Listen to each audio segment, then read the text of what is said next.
এই জন্য চিঠি করেছেন? না, আমি চিঠি একটা করলাম। কেন আমাকে বলা হয়েছিল কি ফার্স্ট লিস্টে আমার নামটা চলে আসবে। ফার্স্ট লিস্টও আসলো না, সেকেন্ড লিস্টে আসবে, সেকেন্ড লিস্টও আসেনি। তো এখানে আমাদের ৭৮,০০০ ভোটের নাম নেই, ওটা অ্যাডজুডিকেশন আছে। ওর মধ্যে আমার নামটা ছিল। আমি যখন হিয়ারিংও করেছি, আর সবথেকে বড় ব্যাপার 2,48,320টা ভোট ছিল। ওর মধ্যে চলে আসলো কত, 17,000 বাদ পড়ে গেল। তারপর কত বাজলো, 2,30,000। তারপর 99,000-এর আমরা হিয়ারিং করলাম, হিয়ারিং নোটিশ পাওয়ার পর। হিয়ারিং পাওয়ার লজিক্যাল ডিসক্রিপেন্সি বলে 2,96,000 ভোট এবার ওটাতে আসলো লজিক্যাল ডিসক্রিপেন্সি বলে, ওটা আমরা করে দিলাম। তারপর অল অফ এ সাডেন হঠাৎ এটা দিয়ে দিল 78,000 ভোট, এটা বিচারাধীন হলো, অ্যাডজুডিকেটেড হলো, ওর মধ্যে আমার নাম ছিল। তা আমরা সব হিয়ারিং টেরিং করার পর সেকেন্ড লিস্ট হয়ে গেছে, ফার্স্ট লিস্ট হয়ে গেছে। আমার নামটা আমার দল থেকে, আমাদের মাননীয় মমতা বন্দ্যোপাধ্যায়, আমার দলের সুপ্রিমো, আমাদের পার্টির সুপ্রিমো, তারপরে আমাদের গভর্নমেন্টের সুপ্রিমো, উনি আমার নামটা ডিক্লেয়ার করে দিয়েছেন কি গোয়ালপুকুর থেকে 30 গোয়ালপুকুর থেকে রব্বানি ফাইট করবে।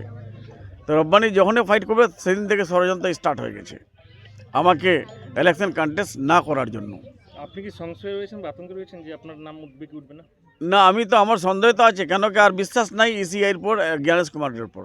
কেন বিশ্বাস হলে নামটা চলে আসতো। ফার্স্ট লিস্ট এবং সেকেন্ড লিস্টে আপনাদের গোয়ালপুকুরে কতজনের নাম উঠে আসছে এখন পর্যন্ত? ফার্স্ট লিস্টে সেকেন্ড লিস্টে দুইটা লিস্ট মিলে যেটা হয়েছে 10,000-এর মধ্যে 10,000 নাম অ্যাকসেপ্টেড হয়েছে, 3500 নাম রিজেক্টেড হয়েছে। টোটাল 78,000 বিচারাধীন অবস্থা ছিল। হ্যাঁ, 78,000 মধ্যে 15,000 মতো হয়েছে এখন আমরা যেটা খবর পেয়েছি। নমিনেশনের তো দিন ঘনিয়ে আসছে। নমিনেশন দিন আমাদের ফিক্স করা আছে 2 তারিখে, কিন্তু এখনও নামটা আসেনি। বিচারহীন আছে না, রিজেক্টেড আছে না, অ্যাকসেপ্টেড আছে। একটা জিনিস হয় অ্যাডজুডিকেশনে, আইদার রিজেক্টেড অর অ্যাকসেপ্টেড। তো অ্যাকসেপ্টেডও নাই, রিজেক্টেডও নাই। কি মনে হচ্ছে আপনার, মনে হচ্ছে এই 2-1 দিনের মধ্যে হয়ে যাবে আপনার নাম উঠে আসবে? যে যদি ষড়যন্ত্র করে থাকে তা আমার নামটা কী করে 1-2 দিনের মধ্যে আসবে। তাও আজকে আমি কমপ্লেন দিয়েছি, আমি সিওকে কমপ্লেন দিয়েছি, ডিএমকে দিয়েছি, এডিএম যে ইলেকশন ওসি আছে ওনাকে দিয়েছি, বিডিওকে দিয়েছি, যে রোল অবজারভার আছেন ওয়েস্ট বেঙ্গলের ইনচার্জ ওনাকে পাঠিয়েছি, আর আমাদের দলকে আমি পাঠিয়ে দিয়েছি। নমিনেশনের আগে যদি আপনার নাম ফাইনালিস্টে না আসে তাহলে আপনার বিকল্প রাস্তা কী থাকবে গোয়ালপুকুরে? 1,000 রব্বানি আছে এখানে, 1,000 রব্বানি তৈরি হয়ে যাবে, 1 লক্ষ রব্বানি তৈরি হয়ে যাবে। কেউ না কেউ ফাইট করবে এখানে, আর ফাইট করলে আমরা জিতে আসবো।